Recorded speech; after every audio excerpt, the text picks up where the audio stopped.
Baturalp Turizm Şirketler Grubu Hamdi Sarıca Kültür Kervanı'nı sunar.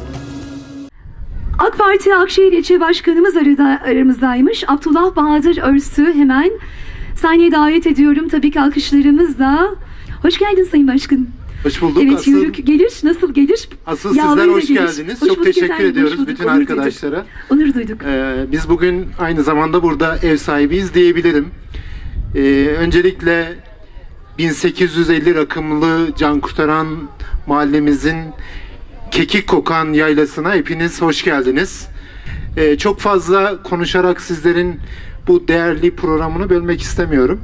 Ancak birkaç hususun altını çizmek istiyorum. Bugün burada yapılan bu programda emeğe geçen bütün Akörder yöneticilerine çok teşekkür ediyoruz.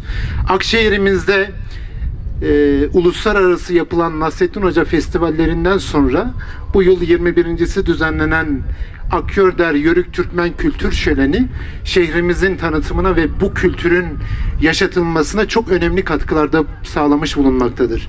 Dolayısıyla burada emeğe geçen bütün kardeşlerimizi ayrı ayrı tebrik ediyorum, teşekkür ediyorum. Ben de bu derneğin yönetiminde bir müddet görev yapmıştım.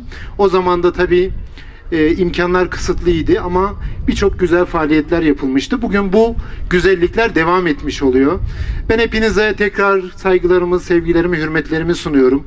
Bu güzel kekik kokusunun bugün özellikle bu yıl bildiğiniz üzere rahmet bol oldu ve yemyeşil kekik kokan ortam böyle mis gibi o şehrin inanılmaz bizi rahatsız eden havasından arabalarınızın camını açarak daha çok iliklerinize hissedecek kadar kekik kokusunu solumanızı tavsiye ediyorum. Bu güzelliği kaçırmayın.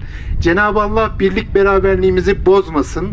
Bizim birliğimizi, beraberliğimizi bozmak isteyenlere fırsat vermesin. 15 Temmuz tarihinde çok önemli bir bu ülke badire atlattı.